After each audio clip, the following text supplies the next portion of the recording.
जय हिंद सब विद्यार्थियों को।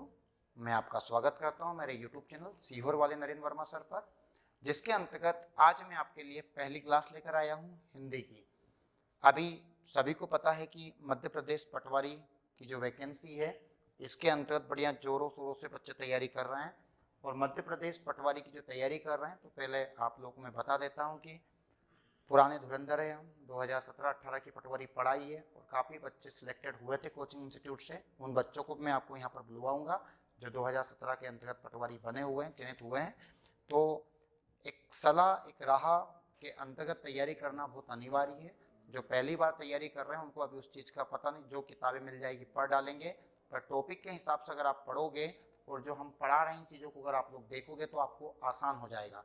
हिंदी अपनी मातृभाषा है, और मातृभाषा नहीं अपनी राज्य भाषा है ना। अपनी मातृभाषा तो अपनी माँ ने जो सिखाई भाषा है उसको बोली बोलते हैं अपन, लेकिन अपनी जो हिंदी की बात करें तो आज तक कोई भी विद्यार्थी, अपन इसको बचपन से पढ़ते हुए आए, कोई भी किसी को भी हिंदी में सप्लीमेंट्री नहीं आई है और ना ही कभी कोई हिंदी में फेल हुआ है। तो मैं चाहता हूँ कि अगर आप लोग हिंदी के नंबर कवर करते हैं पटवारी के अंतर्गत, हिंदी के पूरे 25 के 25 नंबर अगर लेके आ गए तो ये मान चलो कि 100, 120, 130 तक तो सभी पहुंच जाएंगे। लेकिन अगर अपने 120 के बाद अगर 25 नंबर अपने एक्स्ट्रा बढ़ते हैं तो ये मानो कि अपना सब्जेक्ट सिलेक्शन दे जाएगा। एक कोई सा भी सब्जेक्ट अगर अपन को पूरा नंबर दे जाएगा तो पटवारी आपका आराम से निकल जाएगा, क्योंकि ये कुछ ऐसे सब्जेक्ट होते हैं जिसमें कोई मगजमारी नहीं करना है, बस समझना है ना। अब जो लोगों ने कभी पहले कभी हिंदी पढ़ी नहीं तो उनको तो बिल्कुल ABCD भी नहीं पता है। तो बिल्कुल आज मैं पहली क्लासेस हिंदी की ले रहा हूँ, जिसके अंतर्गत आपका जो पटवारी का टॉपिक है, सिलेबस है हिंदी भाषा का विकास, उसको आज अपन लेकर चलेंगे। ध्यान से देखना, इसको बहुत अच्छा टॉपिक है। पहले अपन बात करेंगे पटवारी का जो सिलेबस था। पटवारी के सिलेबस के अंतर्गत, इसके अंतर्गत हिंदी का एक बहुत प्यारा टॉपिक है। अपन सिलेबस के आधार से पढ़ेंगे पूरा, क्योंकि पटवारी निकालना है आप लोगों को, तो पहले सिलेबस हिंदी का पता होना चाहिए। इसमें एक टॉपिक दिया है, भारत की राज्य भाषा हिंदी के लिए संवैधानिक प्रावधान। तो मैं आज आपको ये वाला टॉपिक मैं चाहता हूं कि आपको लेके चलें, भारत की राज्य भाषा हिंदी के लिए संवैधानिक प्रावधान। आज अपन इसके जितने भी संवैधानिक प्रावधान है, टॉपिक वाइज एक एक टॉपिक को अपन इसको कवर करेंगे। तो ध्यान से देखना, समझना, मैं आपको बहुत आसान भाषा में याद करवा दूंगा। देखिए, हिंदी की अगर अपन बात करें, सबसे पहले तो आपको पता होना चाहिए कि भारत की जो राज्य भाषा है वो क्या है, अपनी हिंदी है। हिंदी भारत की क्या है, राज्य भाषा है। कौन सी भाषा है, राज्य भाषा। याद रखना, पेपर में पहला ही ऑप्शन आएगा, हिंदी भारत की राष्ट्रीय भाषा है या राज्य भाषा है। तो हिंदी अपनी क्या है, भारत की राज्य भाषा, राष्ट्र भाषा नहीं है। एक क्वेश्चन, हिंदी को 14 सितंबर, कितनी तारीख की बात करें अपन, 14 सितंबर, सभी को पता है 14 सितंबर के दिन अपन भारत में हिंदी दिवस के रूप में बनाते हैं। 14 सितंबर सन 1949 को हिंदी को भारत के अंतर्गत राज्य भाषा का दर्जा मिला था। कौन सी भाषा का दर्जा मिला था, तो यह आएगा आपका राज्य भाषा। हिंदी को 14 सितंबर सन 1949 के अंतर्गत इसको कौन सी भाषा का दर्जा दिया था, राज्य भाषा का दर्जा मिला था। और 14 सितंबर के दिन से ही अपन भारत के अंतर्गत क्या बनाते हैं, हिंदी दिवस के रूप में बनाते हैं। अगर आपसे विश्व हिंदी दिवस पूछे तो विश्व हिंदी दिवस, विश्व हिंदी दिवस की अगर अपन बात करें तो याद रखना, विश्व हिंदी दिवस बनाया गया था पहली बार 10 जनवरी को। कब बनाया गया था, 10 जनवरी सन 1975। कहा जाता है कि हिंदी के लिए, हिंदी के विकास के लिए देश के अंतर्गत कुछ सम्मेलन हुए थे, जिसमें सारे विदेशी लोगों ने आके यहाँ पर सम्मेलनों में भाग लिया था। और 10 जनवरी के दिन से अपन ने पहली बार क्या बनाया था, विश्व हिंदी दिवस। और भारत के अंतर्गत विश्व हिंदी का जो पहला सम्मेलन लगा था वो 10 जनवरी 1975 को नागपुर में लगा था। कहाँ पर लगा था ये, नागपुर। और नागपुर कहाँ पड़ेगा, महाराष्ट्र पड़ेगा। तो याद रखना, 14 सितंबर को अपन क्या बनाते हैं, भारत में हिंदी दिवस बनाते हैं। और विश्व हिंदी दिवस अपन कब बनाते हैं, तो ये बनाते हैं 10 जनवरी को।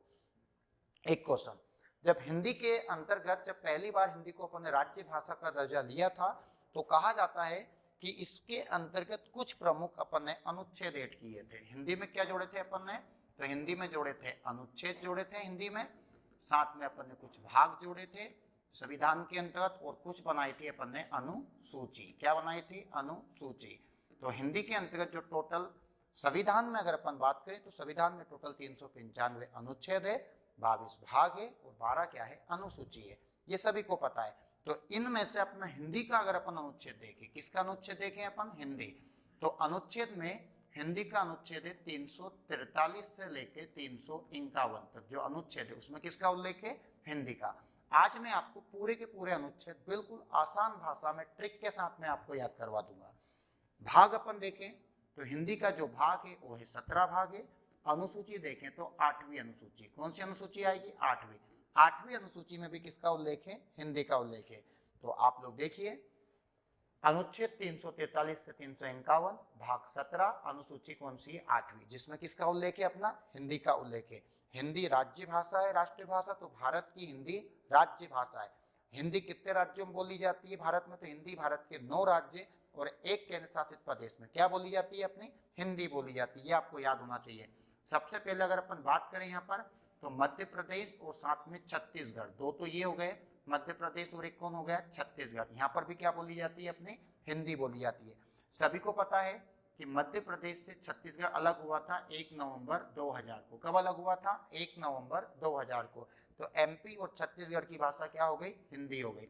इसके बाद में आपका आएगा उत्तर प्रदेश से कौन अलग हुआ था, उत्तराखंड अलग हुआ था। उत्तर प्रदेश से जो उत्तराखंड अलग हुआ था ये हुआ था आपका 9 नवंबर 2000 को अलग हुआ था। तो इन दोनों की भाषा भी क्या हो गई, आपकी हिंदी हो गई। तीसरे नंबर पे जो आपका आएगा, बात करें अपन यहाँ पर बिहार, कौन सा राज्य आएगा, बिहार। और बिहार से अलग कौन हुआ था, तो बिहार से अलग हुआ था झारखंड।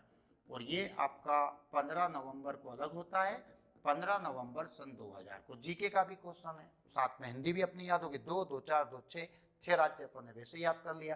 पेपर में क्वेश्चन आ गया किस राज्य में हिंदी नहीं बोली जाती, तो आप लोग पेपर में चीक मार दोगे। 2 2 4 2 6 एमपी यू से छत्तीसगढ़, यूपी से उत्तराखंड, बिहार से झारखंड। 1 नवंबर, 9 नवंबर, 15 नवंबर, पूरा नवंबर का महीना लोग अलग हुए। इसके बाद अपन देखें यहाँ पर तो आपका 3 जो राज्य हैं वो कौन कौन से हैं, देखिए। एक राज्य तो आपका आएगा यहाँ पर राजस्थान, क्या आएगा, राजस्थान। राजस्थान में हिंदी बोली जाती है भैया। अगला आएगा हरियाणा, क्या आएगा आपका, हरियाणा में भी क्या बोली जाती है, हिंदी बोली जाती है। एक आएगा हिमाचल प्रदेश, हिमाचल प्रदेश, यहाँ पर भी क्या बोली जाती है, हिंदी। तो ऐसे अपन देखें तो भारत में ये 9 राज्य है जहां पर क्या बोली जाती है, हिंदी। कितने राज्य है टोटल, 9 राज्य, इनमें क्या बोली जाती है, हिंदी। एमपी, छत्तीसगढ़ 2 2 4 2 6 7 8 9। और एक आएगा आपका केंद्र शासित प्रदेश जो 10वां है, उसका नाम क्या है, दिल्ली। तो दिल्ली में भी क्या बोली जाती है, अपनी हिंदी बोली जाती है।